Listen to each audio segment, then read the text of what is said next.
Otfar walked into the circular room alongside Herat, many faces of the Conclave turning to look at them as they entered.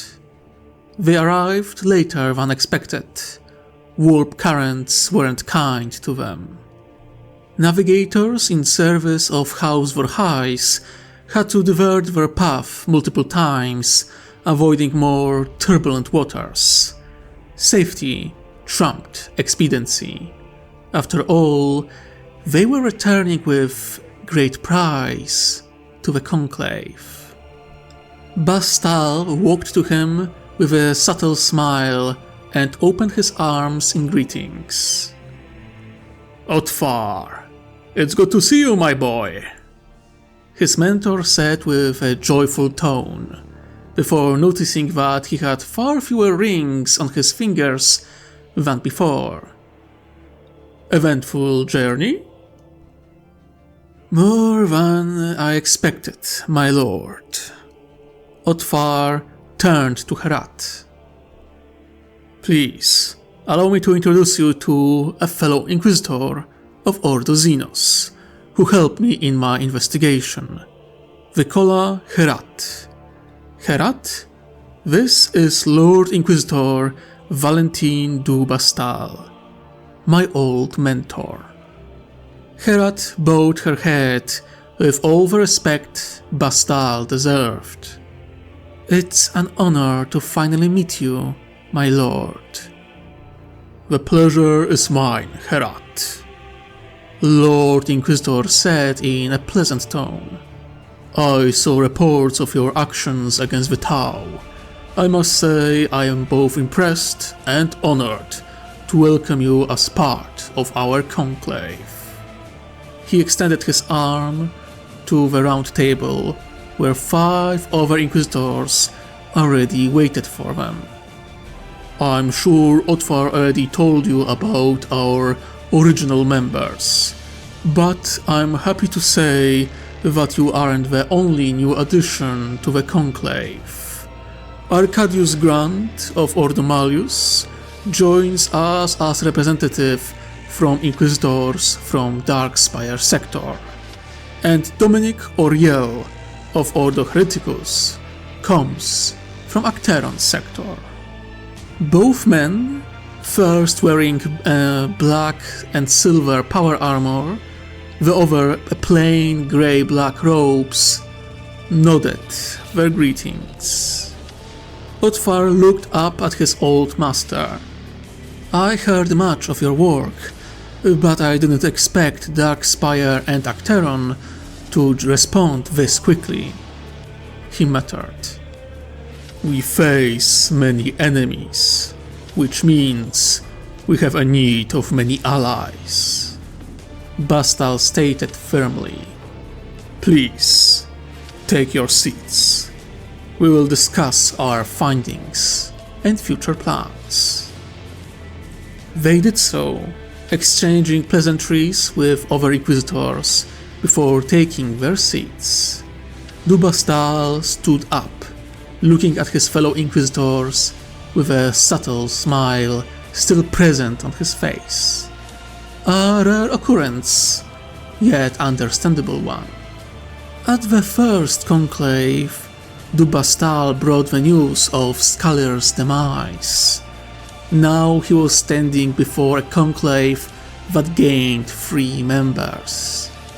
Now he spoke from a position of strength, as the entire Crusade sector was rallying behind his will, and more besides. Despite all the threats before him, he knew he would endure. Loyal servants of a throne, members of holy orders of God Emperor's Holy Inquisition, my brothers and sisters, I am honored to be in your presence and glad we meet here today in the name of facing against great enemies of mankind and the Imperium. He announced it loudly. Much has happened since our last meeting, 1.5 years ago, we learned more about our enemy, the Tau Empire, and our old enemy, the Tyrant of the Desecrated Throne, re-emerged after 2 centuries of hiding. His more jovial tone was gone, replaced with bitter hatred. Yet we were not idle, even in the face of such great threat. We countered enemy movements, gathered allies, pushed our investigations forward. Here he turned to Otfar and Herat, and some of us managed to capture our enemies. He smiled. I believe it's only fair for Inquisitor Baltic Otfar and the Kola Herat to inform us about their findings. He gestured for both of them to speak as he sat down. Herat nodded to Otfar as he stood up.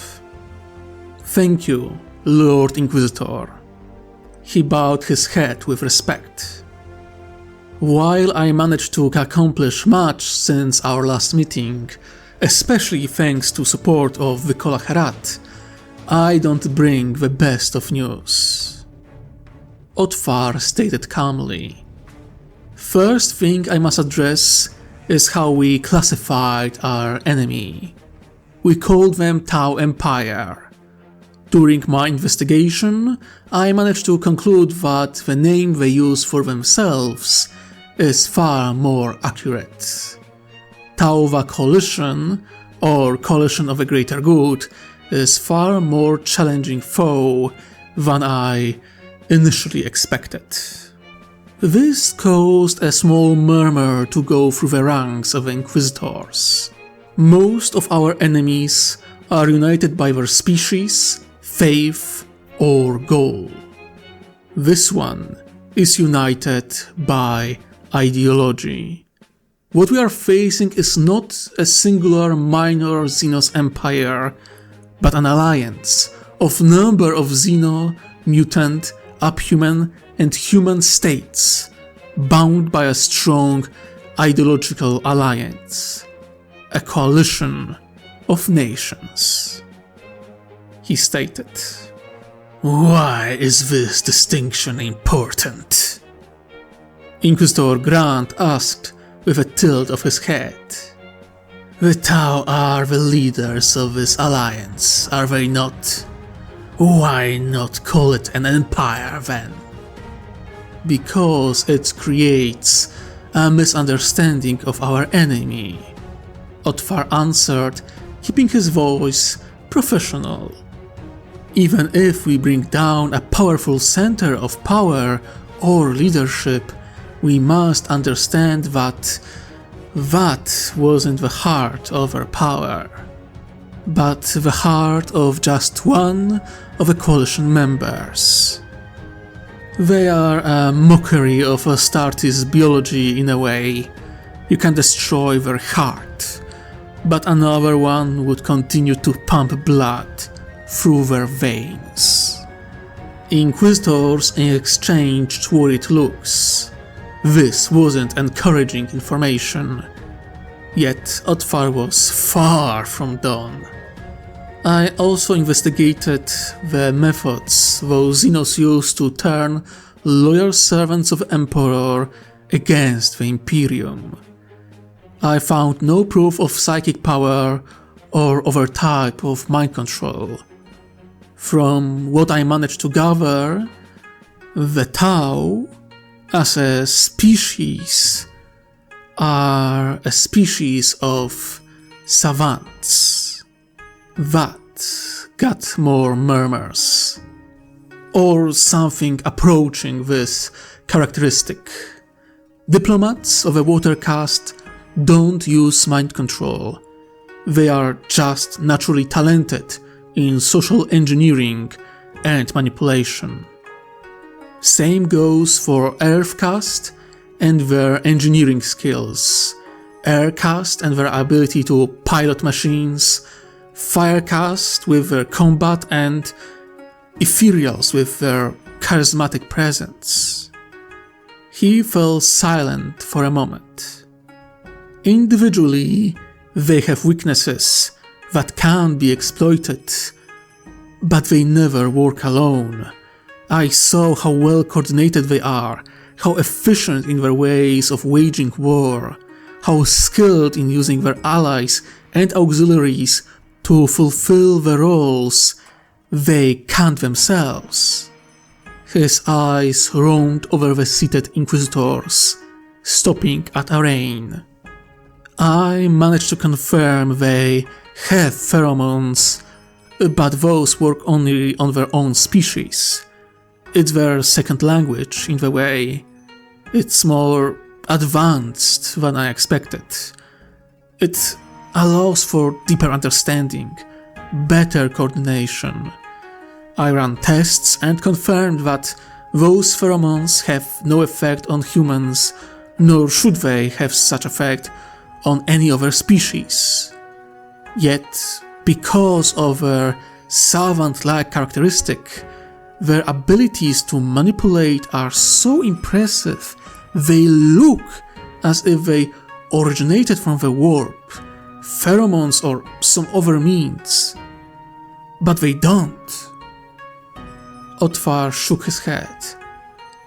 The Watercast are just this good at doing their job. He fell silent, allowing everyone to digest this information. Arraign was first to speak. A species of savants, she muttered under her breath. It's hard to believe. But it is true, Brangan said in a calm tone. I read through the reports of Battle of Garrus and the sections of 4 castes. Your description of them as savants matches brain structure and physical characteristics of each caste. Each caste is specialized in their role far more than we initially expected. She turned to 2 Inquisitors from beyond Crucis sector. Initially, we assumed that Tau divided themselves between castes as a way of control. Now it's clear that this division goes far deeper than appearances. They are physically and neurologically predisposed to excel in a given set of skills. She placed her chin on one of her hands.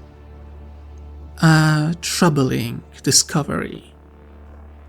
Agreed. Inquisitor Auriel spoke with a nod. Warp-based abilities and even pheromones are easier to detect than the work of a savant. There are also ways to counter them. Inquisitor covered in grey robes leaned back in his seat before looking to Otvar.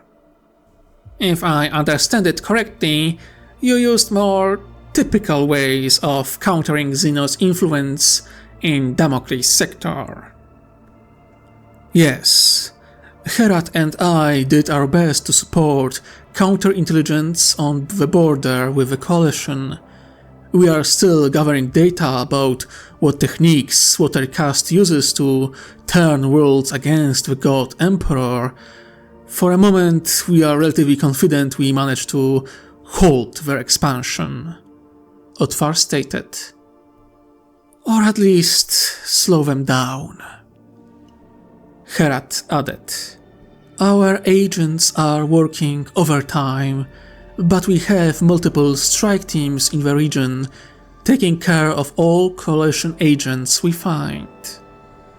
That's good to hear. Bastal gave a satisfied nod. What about your mission to Hoplitia? What about the Ethereal?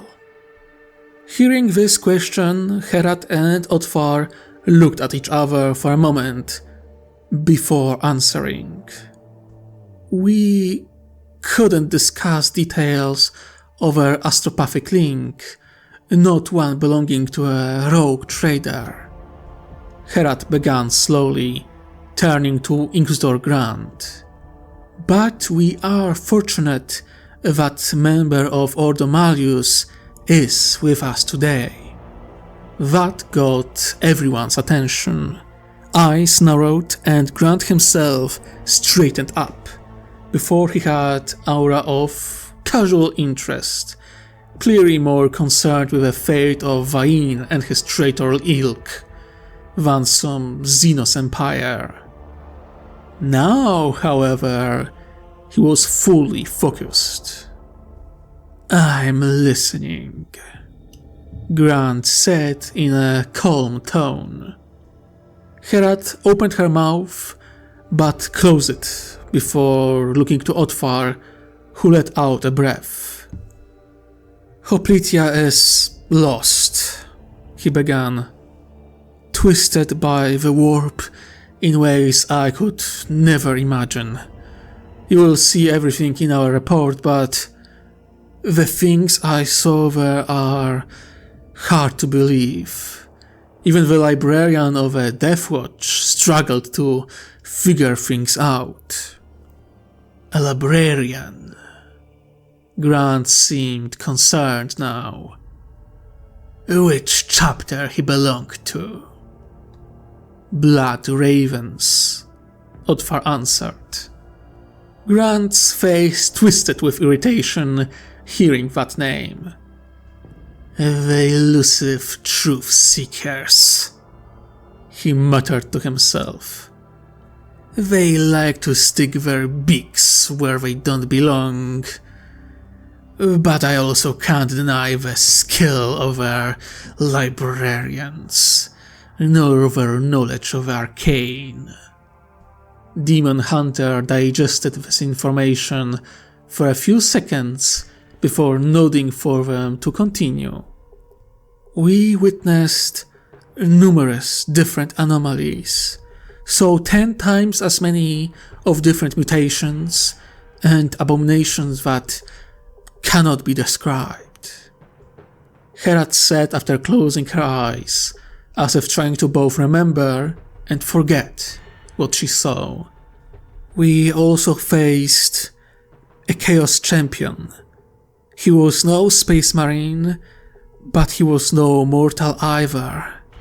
He faced against 12 Astartes of a Death Watch, as well as inquisitorial stormtroopers and our retinues, at the same time. He still managed to kill 3 of the Death Watch Marines. A dead silence was their answer, Inquisitors looking at them in shock. All but Grant, who was most familiar with what champions of chaos are capable of. "I see. Did you manage to kill him?" he asked. "We thought so," Otfar answered. "He fell, and so did the bridge he guarded. But not long after, the bridge reappeared. And so did Voidheart." "Voidheart?" Grant asked. "That's what he called himself," Otfar answered. Grant rubbed his chin. "Was he bound to the bridge?" "As far as we can tell, yes," Herat answered. "I saw such things before. Chosen Chaos Champions can be bound to a place, allowing them to be revived by their Dark Masters." He looked between Inquisitors. "You are yet to tell us which god this Voidheart served," he noted. "We initially didn't know," Otfar answered. "He wore no symbols known to us, screamed no war cry that would affiliate him with any dark gods we knew. He fought like a coronate warrior, spoke in riddles like a follower of Zinch, expressed pleasure from our suffering like a servant of Dark Prince, and was as resilient as slave of Nurgle. Inquisitor spat in anger. The answer to his origin came from the most unexpected of places. He looked at everyone. The Seeker. That got some reaction.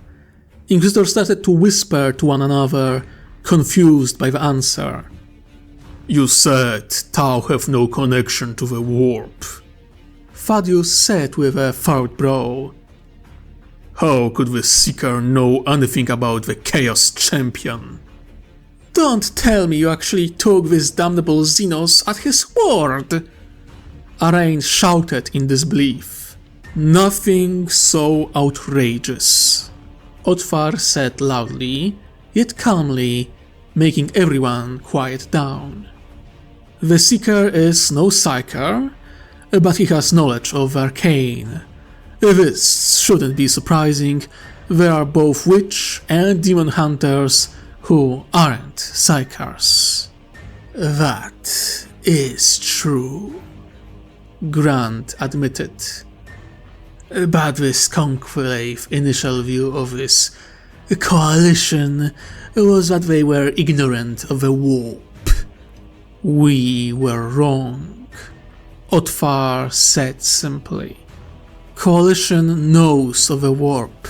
They have several psychic species, institutions taking care of them, some even serve in combat roles. He explained. This Seeker knew more of the warp than I expected. He gave us the last piece of the puzzle, and the name of Voidheart's patron. He fell silent for a moment, looking into Grant's eyes. Malice. Out of everyone present, only Grant, Shoke, and Bastal recognized that name, with Lord Inquisitor exchanging looks with his old friend as Grant leaned in, his face revealing deep concentration. The renegade god, huh? He muttered to himself as he slowly leaned back. It is rare for him to show up, even rarer for him to corrupt a world or keep a champion for long. They are usually consumed by the power granted to them. This Voidheart is an interesting anomaly, and not the only one I sense. Otfar tensed for a moment before releasing a breath. I believe that showing will explain more than telling. With a few clicks, he activated the central holographic display. Moments later, images of a battle with twisted emanations started playing. Recordings from servo skulls and Deathwatch helmets. Inquisitors watched in intense silence for a few minutes before Otfar switched off the recording. None said a word. We aren't sure what they are, Herat said quietly. We have some theories and speculations, but nothing else. You can see the details in our report. Grant nodded his head, understanding that they didn't want to get sidetracked too much. I appreciate you showing me this, he said with an honest tone of respect. I shall call upon some specialists and visit Hopia myself to investigate it. Is your retinue capable of dealing with this? Otfar asked, concerned. I had stormtroopers, scions, and Deathwatch by my side, and we were almost overwhelmed by the swarm of those abominable things. I don't have enough such specialists on hand. By my order has its chamber militant who can deal with something like this, and I personally have good relations with local forces of Sisters of Silence. Grant answered in a casual tone. I will investigate this world personally, but this information gives birth to a new question. How does the Seeker know of malice? Otfar looked around the chamber, noting that only Bastal and Shock seemed to know what chamber militant of Ordo Malleus really was. Otfar had no idea who Grant was speaking about. He heard rumors, as any Inquisitor would, about some kind of Silver Knights. But the fact that this asset remained secret, even to the wider Inquisition, kept his own curiosity at bay. He was already seen as a radical. No need to dig into something that might lead to being marked as a heretic. Good question, Shock said with a nod, ripping Otfar from his musings. As you said, malice influence is rarely spotted, and few know of it, even in the Inquisition. And yet this Xeno knows so much. Lord Inquisitor looked at his former pupil. How? Otfar shrugged. From what we managed to gather, the Tau have a period in their history called Montau, the Terror. The Seeker claims that malice is the Terror, their old enemy. Otfar explained. He spoke much about his people, although not much in terms of useful strategic information. He also faced off against Voidheart after he had paused before continuing. Agreed to be taken into our custody, and defeated him using some kind of Xenos staff and bells of all things. Inquisitors looked at each other, unsure how to respond. Arain tilted her head. A staff and bells defeated a champion of chaos that killed 3 angels of death? She asked in a tone of voice of someone who couldn't believe what they were hearing. Otfar sighed, but rather than saying anything, he clicked a few buttons and next video played on the holographic projector. This time, Inquisitors looked on in stunned silence as a frail-looking ethereal tossed a champion of the renegade god around like a ragdoll using dumbbells, of all things. As the video ended, the silence stretched until Dubastal spoke.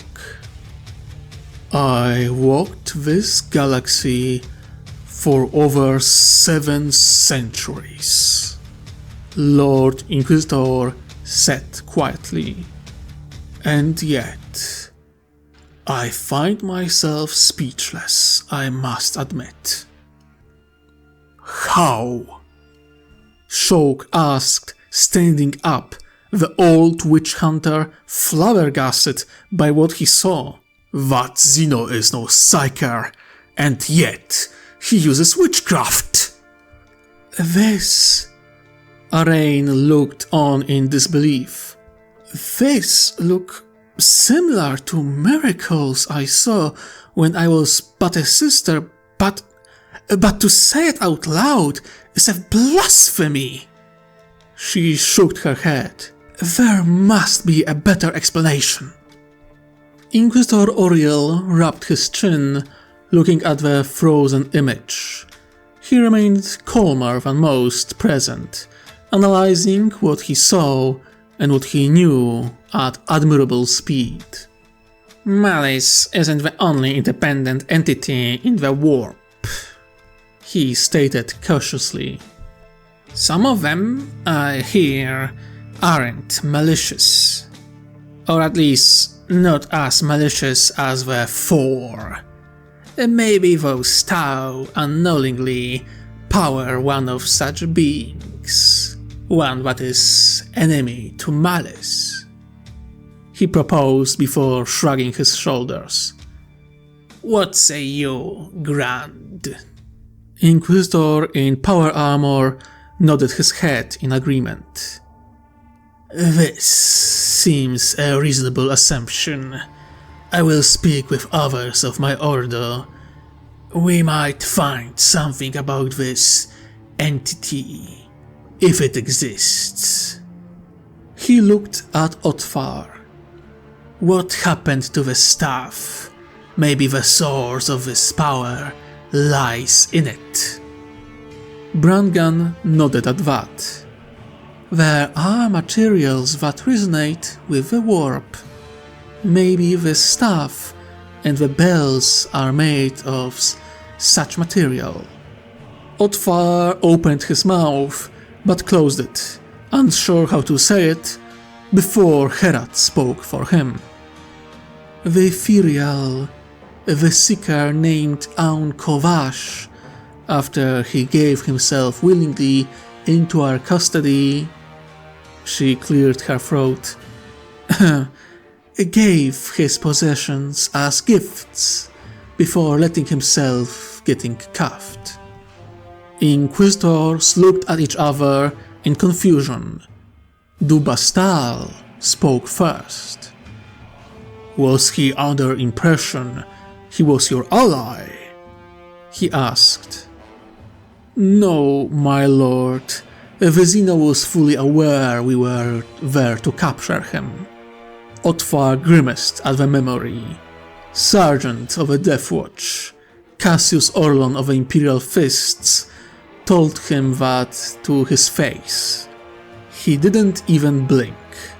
Said his friend told him that he will meet his death, but it would be for the greater good of the coalition, so he did so without hesitation. Inquisitor explained. "He welcomed us with warm tea, talked to us, showed no malice, defeated Voidheart, led us back to our landing zone, gave us his possessions as gifts, and let himself get cuffed and walked into his own cell without as much as murmur of disapproval." Other Inquisitors looked at him with wide, disbelieving eyes. "He acts like no Xeno I ever met. He doesn't act like our enemy, but..." He stopped himself, unsure how to speak the words he wanted to say out loud. "Like a martyr." To surprise of many, it was Arain who finished his sentence, with wide eyes, equally surprised by Xenos' actions as the fact she spoke those words out loud. Otfar nodded with gratitude. "We studied his gifts through the journey, but they are no traps, no malicious, cursed objects. He really gave gifts to his own executioners as if it was the most obvious thing to do in the world." Inquisitors looked at one another, confused and taken aback by this information. They saw many things during their service, but this wasn't something any of them experienced in long centuries of service to the throne. Lord Inquisitor ran a hand over his beard, clearly deep in thought.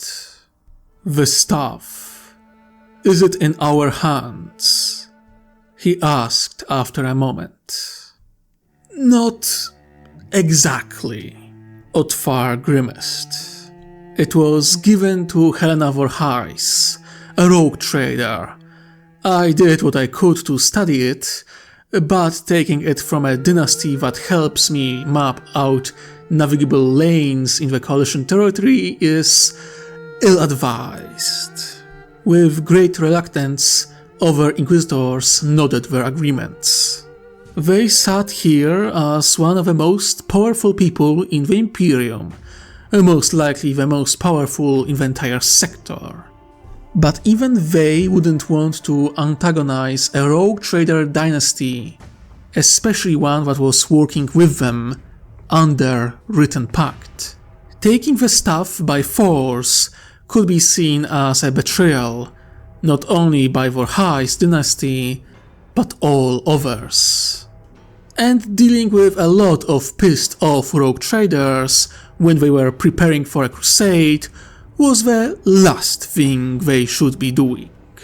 During travel, me, the librarian, and some psychers in service to Vorhais dynasty studied the staff. It isn't a focus, nor a weapon typically wielded by psychers. It does have many runes and symbols, most of which are unknown to me.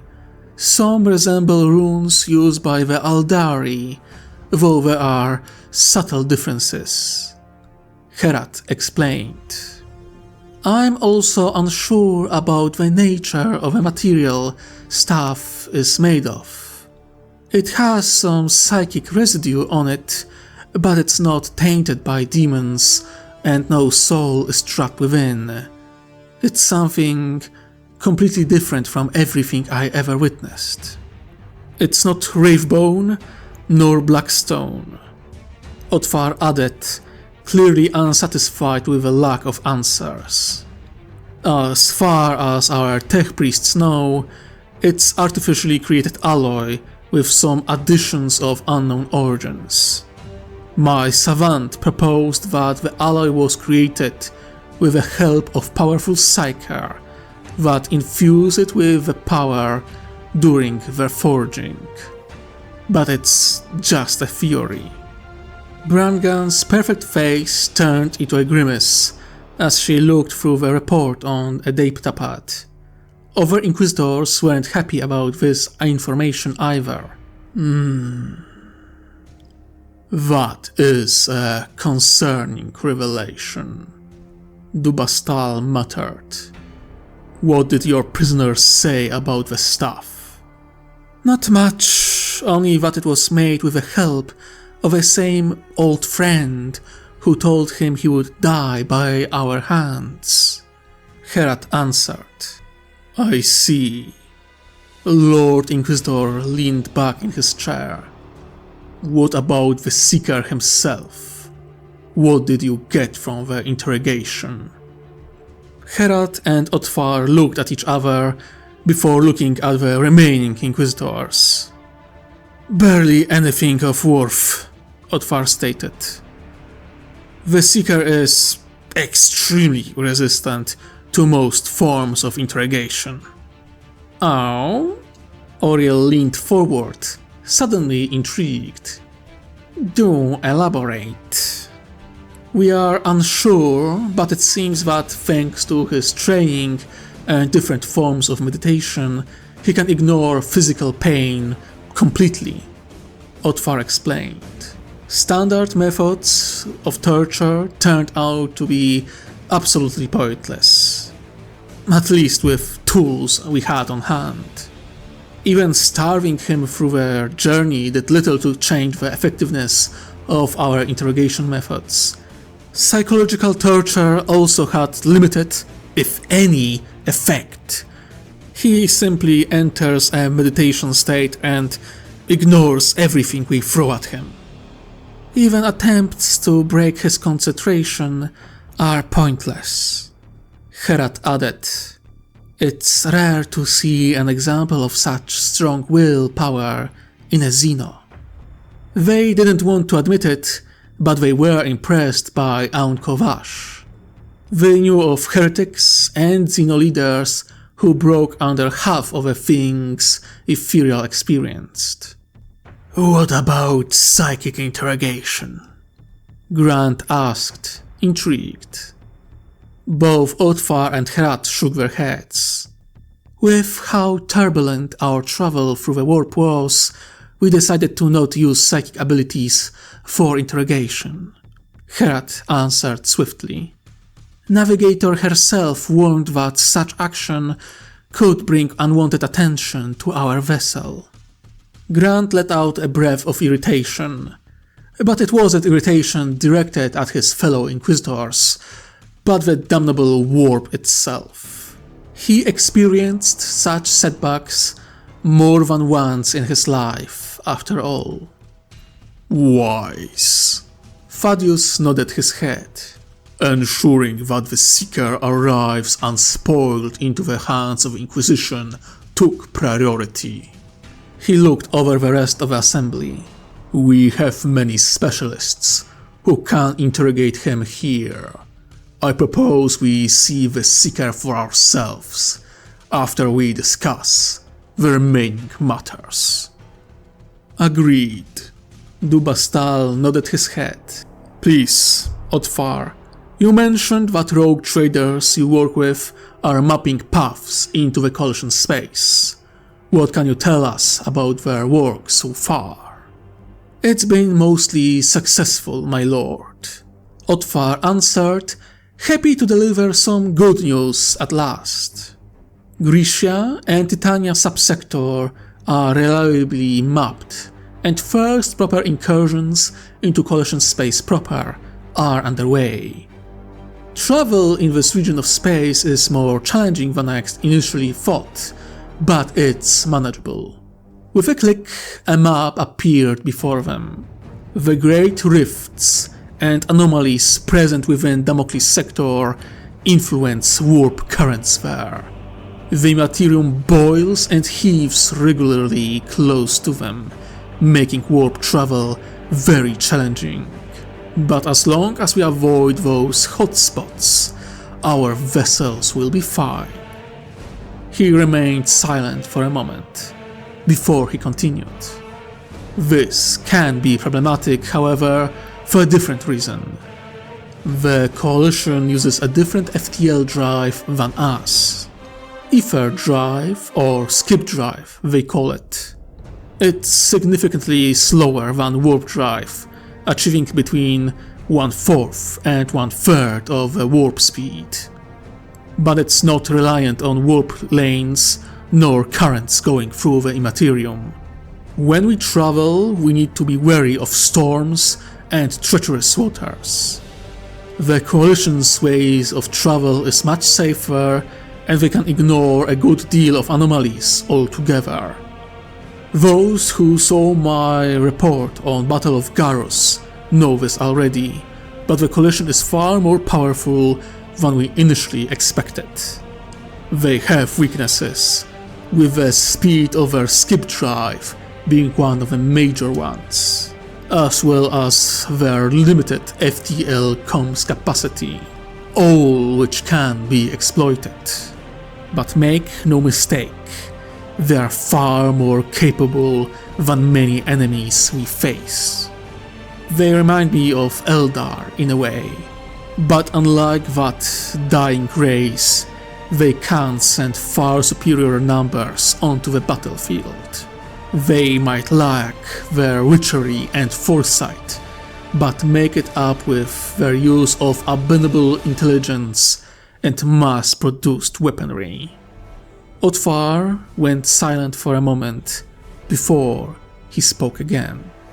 In fact, I am of opinion that our initial goal of destroying this foe with one crusade was a naive one. That got some reaction from other Inquisitors. You doubt the might of the Imperium? Arain asked, almost insulted. Have you seen the list of our allies?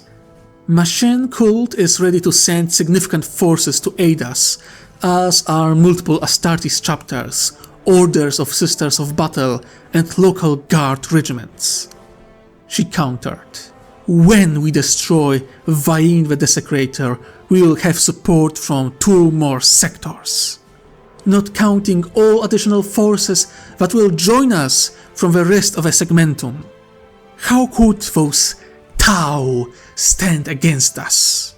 Otfar let out an irritated breath, done with Arain's blind confidence. I saw those Xenos fight. What they achieved with a small garrison, how deadly are their machines and weapons. He shook his head.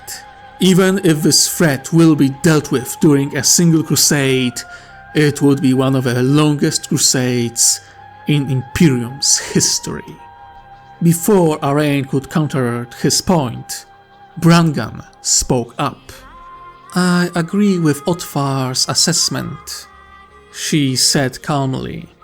With what data I received from his investigation, I can confidently concur that Damocles' Gulf Crusade, if its goal would be genocide of all member species and total destruction of a coalition, could last over 300 years, well into the early years of the 42nd millennium. She looked between Inquisitors.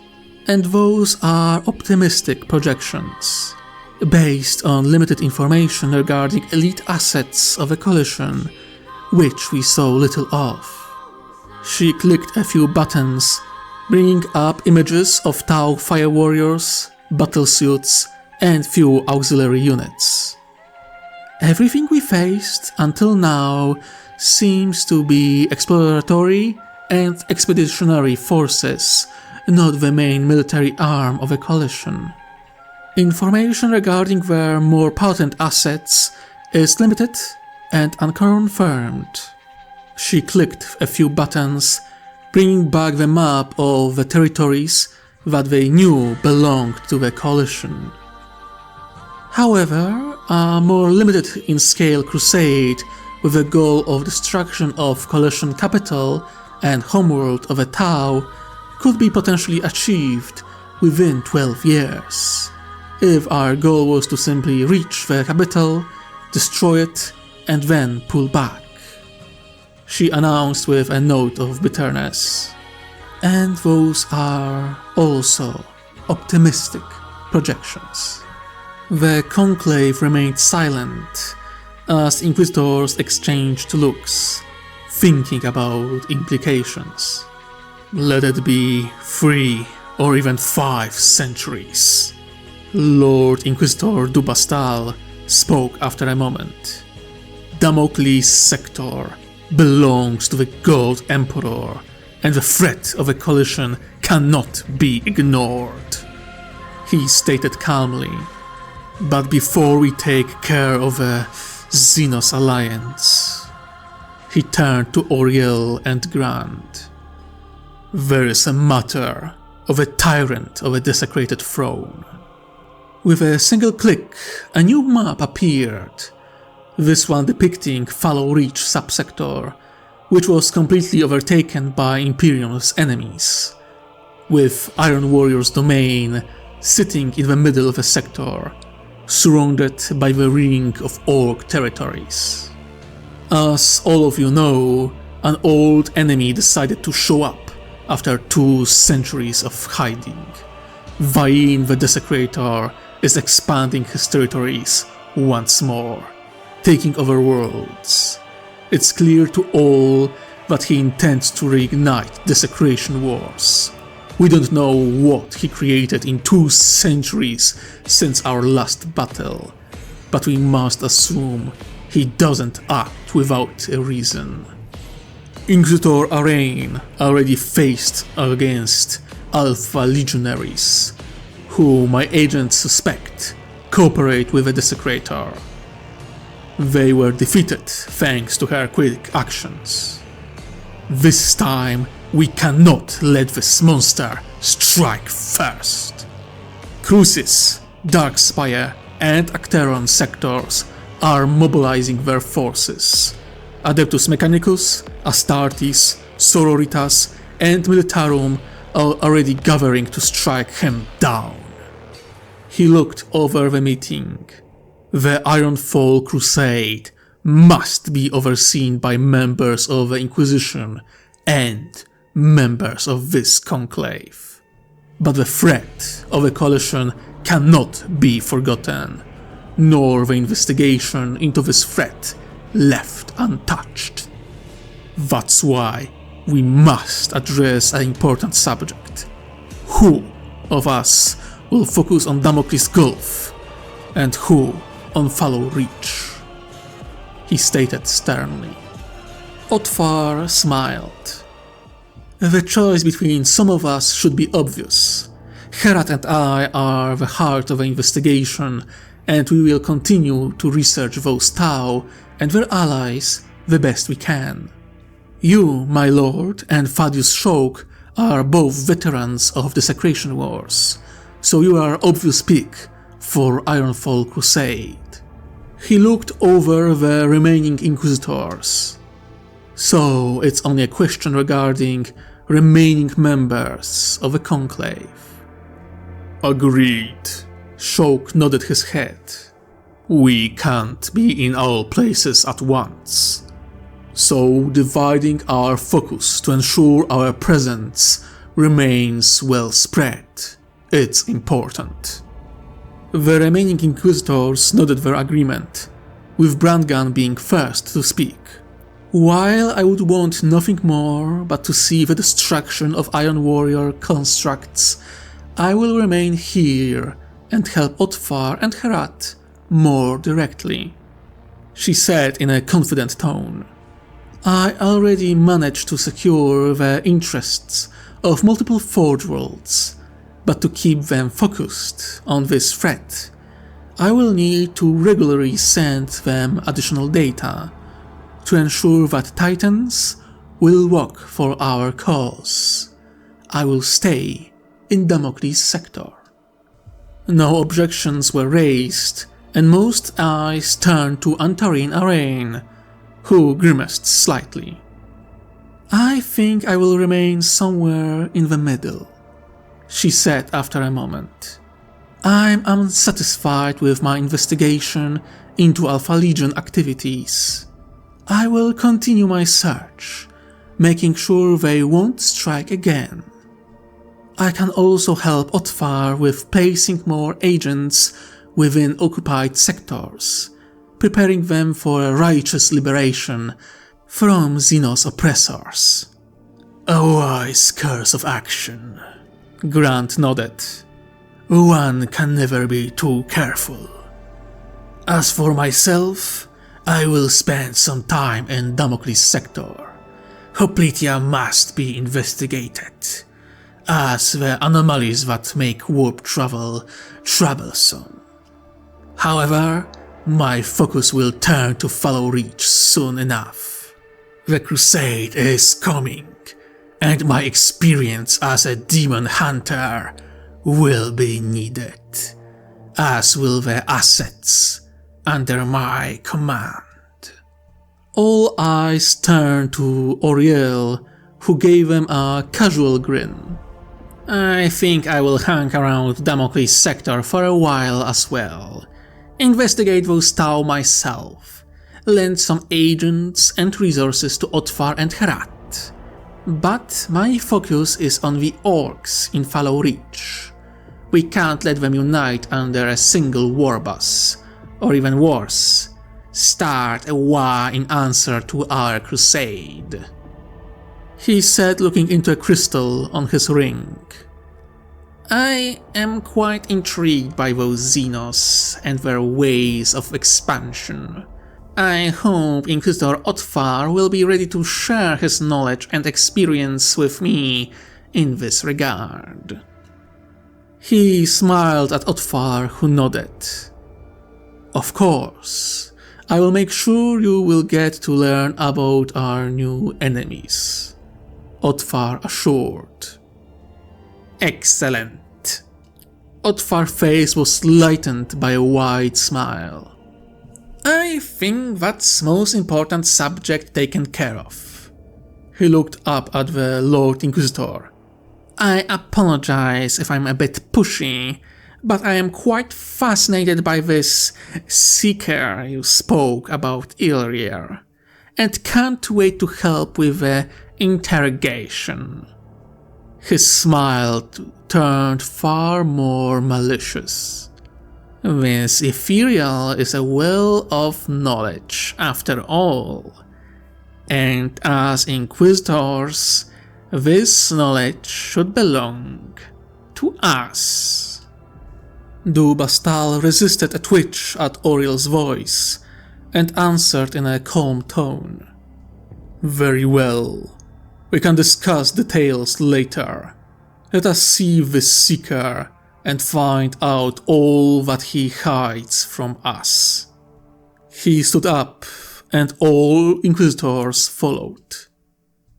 Otfar, Herat, lead the way. Additional file available. Name, interrogation of the Seeker. Would you like to access this file? Opening file. Aun'Ko'Vash sat unmoving on the cold stone floor in locus position, his legs crossed in such a way that even the more agile of humans would struggle to replicate it. The shock collar on his neck was biting into his flesh, just enough to be uncomfortable, but not enough to reduce his ability to breathe. A clever way to make breaking of prisoner's spirit that much easier. Not that Imperials limited themselves to making him uncomfortable only. Distantly, he was aware of numerous wounds and cuts on his body, the echo of pain where his fingers were broken, where he was beaten, where his bones were shattered. He was also cold. His plain yellow robe was reduced to almost nothing. He was hungry and thirsty. They barely fed him enough to survive the next interrogation session. But above everything else, and to the growing frustration of his captors, Aun'Ko'Vash was at peace. He was a Seeker. He understood that each person was made of 3 parts: body, mind, and spirit.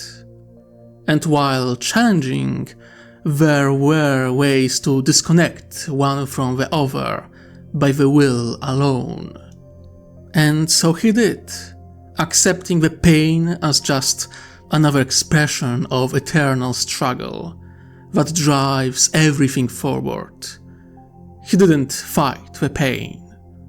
He accepted it, and that's why they couldn't hurt him. He was in deep meditation when he noticed a change. A subtle vibration, movement in the air, of the aura of this place. Members of the Fire Caste would call it the Hunter's Instinct. Those of the Air Caste would call it Pilot's Intuition. Earth Caste would laugh, saying it's a deep echo. Water Caste would call it the Whisper over the Sea. Gwevesa, humans, called it a sixth sense.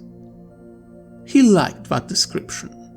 Something that cannot be simply explained nor proven, just an ability to know that something is wrong or something changed without the ability of pointing at any particular thing.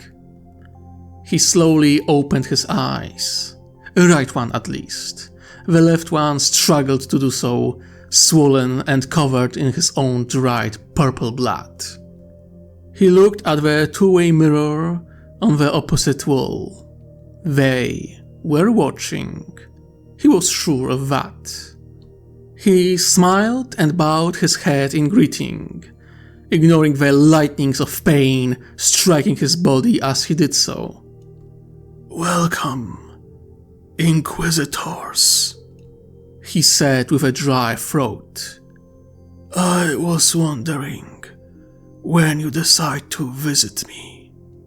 There was a long moment of silence before the mirror became a window and he saw 8 figures on the other side. He knew only 2 of them.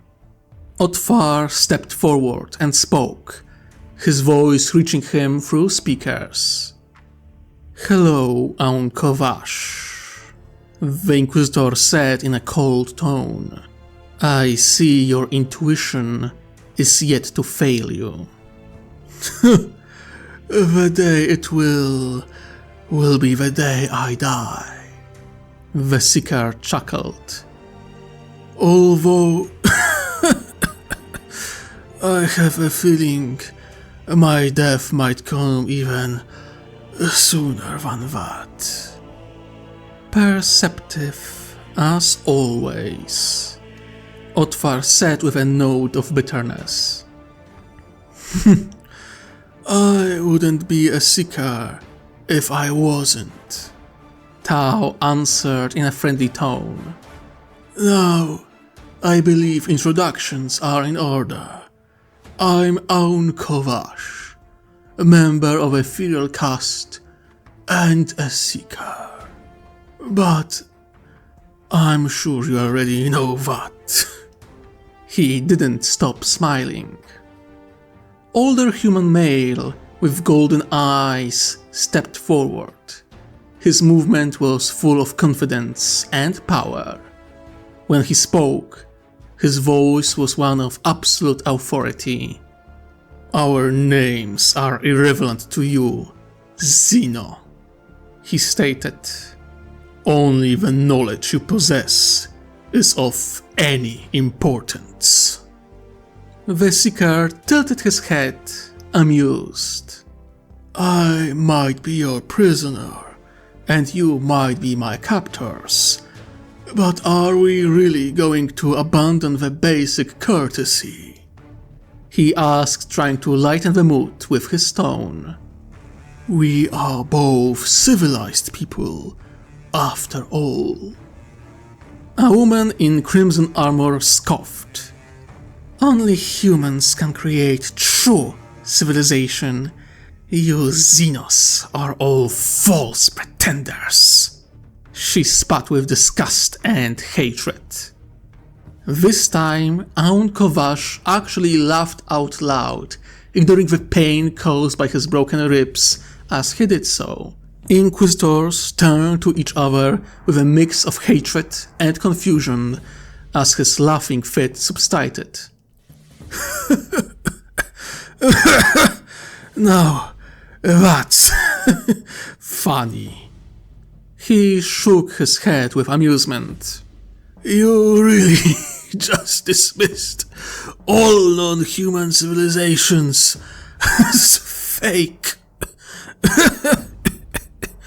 You must be extremely arrogant, or extremely ignorant, or maybe extremely stupid, or all of the above." As expected, the shock collar on his neck was activated. Yet, he didn't let out anything more than a small grunt as electricity flowed through his body. This was nothing. It was almost amusing to see the look of disbelief on Inquisitor's face as he ignored the punishment for his words. Aun'Ko'Vash took a big breath, steadying himself before he spoke again. "Mindless violence is a tool of short-sighted," he said in a calm tone. "I was expecting a bit more deal of subtlety from the Inquisition." Humans were silent before a tall, bald man in black power armor spoke in soothing tone, his purple eyes digging into the Seeker's very soul. You have impressive resistance to pain, the man noted with a tone of respect. Pain is an illusion created by an unfocused mind, Seeker answered smoothly.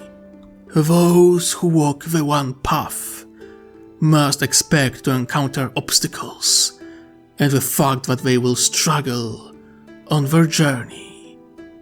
Yet struggle and pain is no reason to stop walking.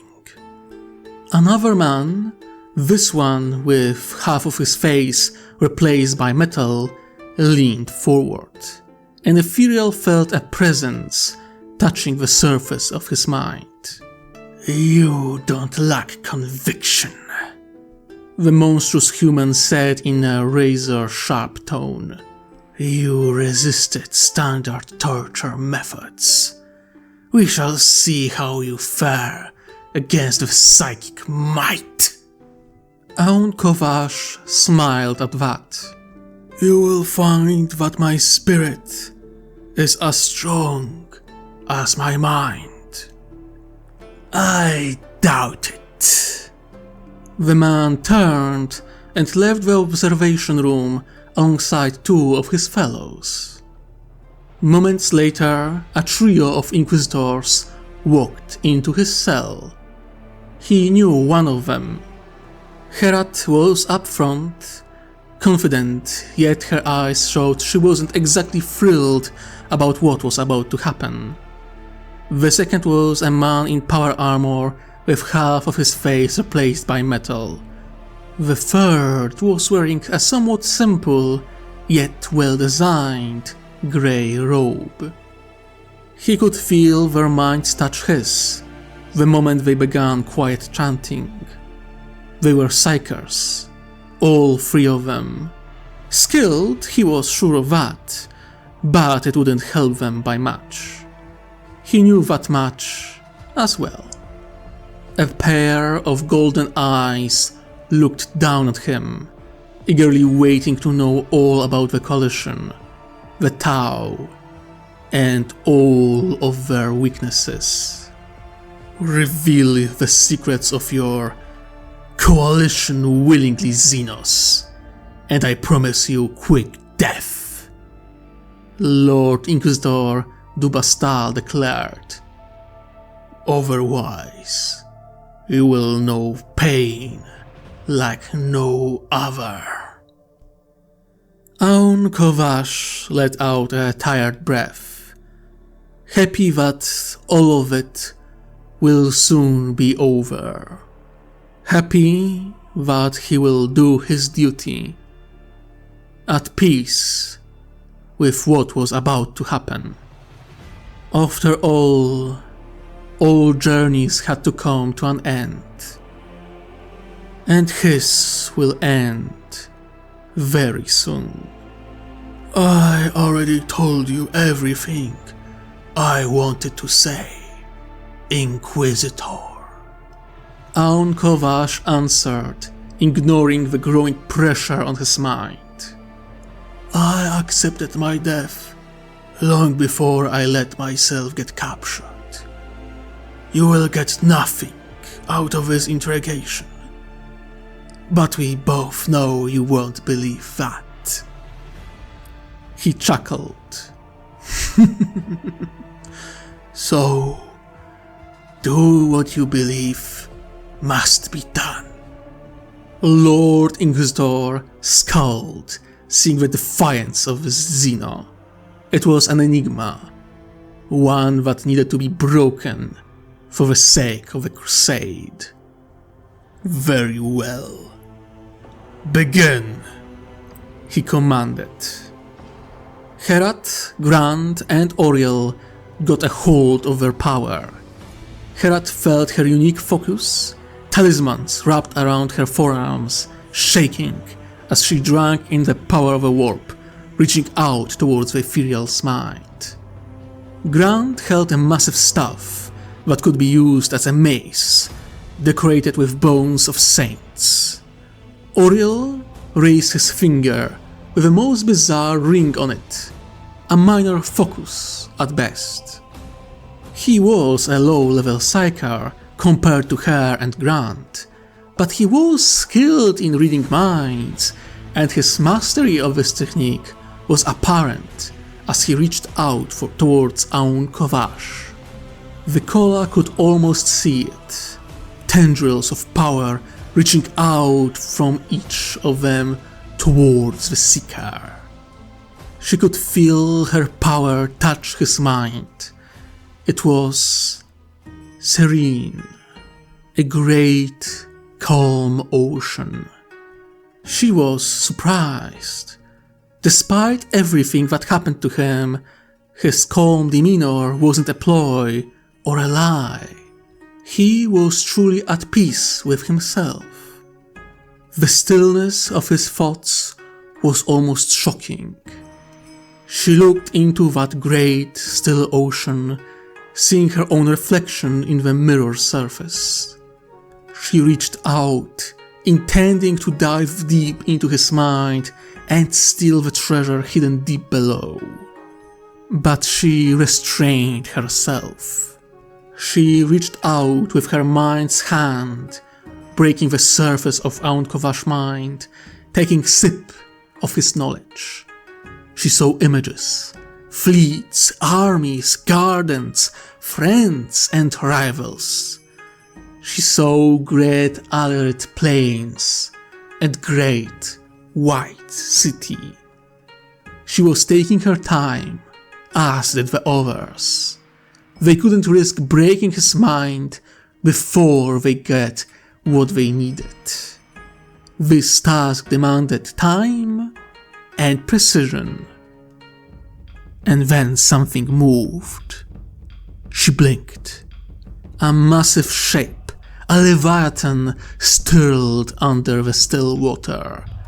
A great, snow-white shape created ripples on the water surface. Great scaly beast of immense size. Herat looked on, but couldn't fully understand what was happening.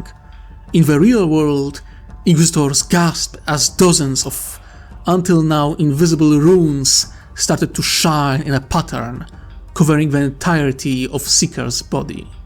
She felt her powers halted. Protective wards and runes of unknown design activated en masse in response to their intrusion.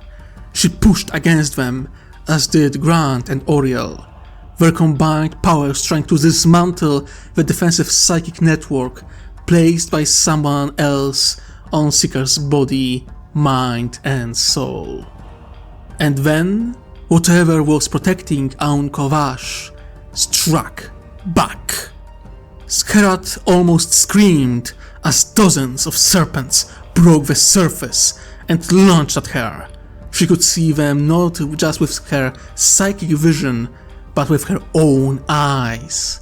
Bone-white snakes taking form in real world and striking at Inquisitors, who were forced to defend themselves in return. The sound of hissing reptiles was accompanied by a distant low growl of their master. The entire room shook. Then they felt the pressure on their minds and flickers of images of great mountain, a misty top, a flicker of scales, and great reptilian golden eye.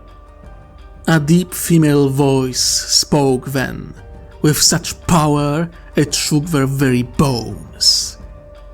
"Begone, filth! His mind is not for you to desecrate!" She, Herat was sure it was a she, spoke in an alien language none of them ever heard before, but their psychic connection allowed them to understand her very clearly. A new voice reached them, that of Valentin du Bastal. "Stop him!" Lord Inquisitor roared. "In the Emperor's name, stop him!" Oriel was struggling. His abilities always focused on subtlety rather than pure might. He focused on defending himself, backing away as vipers reached for him, dozens of golden eyes shining in the dark. Grant was battling snakes away, pushing his immense psychic might through the defensive wards, burning them away with his raging faith and brute force. Wards that were broken burst in flames, rupturing Seeker's skin, coating the ground in dark purple blood, burning with white flame, singeing his flesh. Herat was fighting as well, not as effective as Grant, but she was making progress, pushing snakes away and targeting wards from which they slithered out from. She was desperately trying to reach the surface of Seeker's mind once more. There was so much knowledge there, so much wisdom. But it was out of her reach, and with every ward broken, more of a Tau body bled and burned. Aun'Ko'Vash remained calm, eyes open, shining, bleeding. He remained silent despite his very body breaking apart. Two more Psykers rushed into the room. Both were servants of Lord Inquisitor, but they were too aggressive, targeting the wards directly with no regard for the Seeker.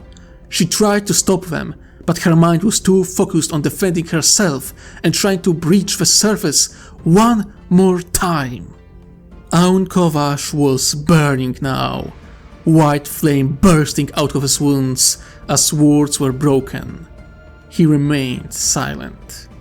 Lord Inquisitor entered the room alongside two more Psykers, his face that of absolute rage. "What is happening?" he roared, fury that was rare spilling out of him. "I want to know everything he knows! Stop him! We need that information!" But Herat couldn't. The words were marks of perfection. As she fought them, she comprehended their mastery.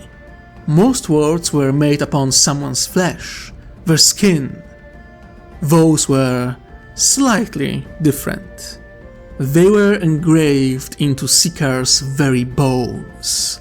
It was as if someone removed his skin and flesh only to carve those words into his very skeleton. And after they were done, they placed more words onto his very muscles, blocking their true masterwork with decoys and illusions. This was the work of a master, one far beyond her and far beyond Grant. If they knew, if they prepared, maybe they could break them safely, but they couldn't. It was already too late for that. They stepped into the trap, and there was no way for them to get their prize. And so the ocean of Seeker's mind was set on fire. As she tried to reach it, she saw it, all his knowledge, all he was, burning away, and yet there was no desperation, no fear, just peace. Aun'Ko'Vash looked up at the Lord Inquisitor, his eyes burning with white flame, his flesh turning black as his very bones were set on fire. He smiled and spoke for the last time. "You sought to see so much, yet you will remain blind," he said with a chuckle. A second later, the last of the words broke, and Seeker was completely engulfed by pure white flame.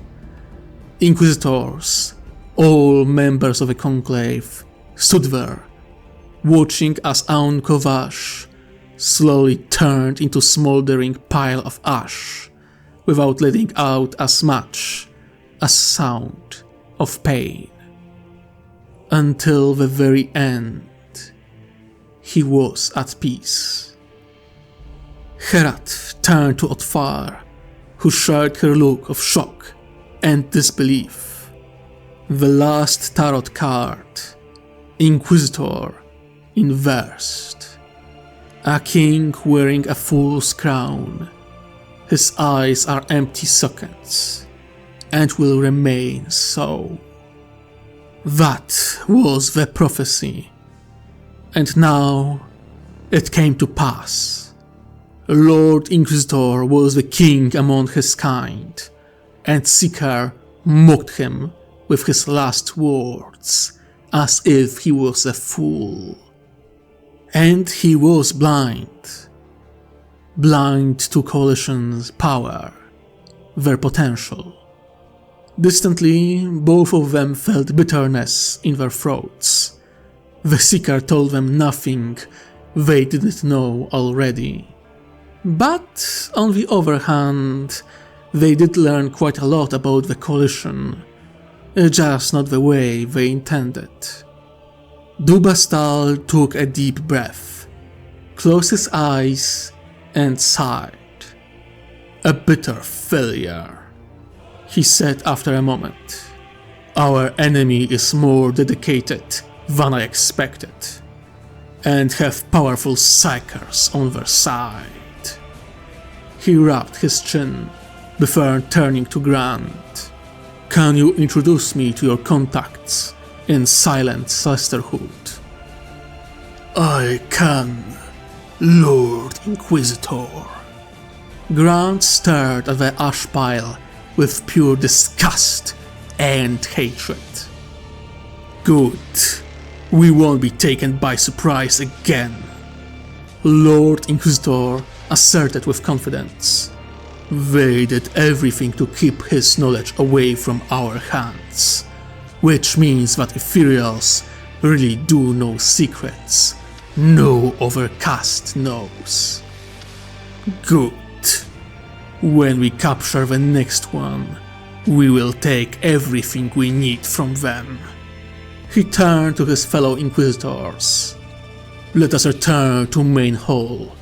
There is still much to talk about. Other Inquisitors agreed, leaving the room. Herad being the last, her eyes lingering at the pile of ash that was once Aun'Ko'Vash. He died at peace, without fear, without doubt. Even as his body, mind, and even spirit were set aflame, he remained at peace. She felt that something reached out for his embers from beyond the veil. A subtle presence, not an invading force. Then it was gone, as was the last echo of Aun'Ko'Vash's spirit. She gave the remains a small nod of respect, and left. In the end, the wandering light shone brightly in his last moments. He burned out, keeping true to himself. And, deep in her soul, the Kola knew. It's better to burn out than to fade away. End of the recording. Closing file. Blessing of the Omnissiah be upon you, servant of the Inquisition. Thought of a day.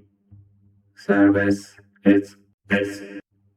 We see you, little puppet, little slave. We are here. We have always been here.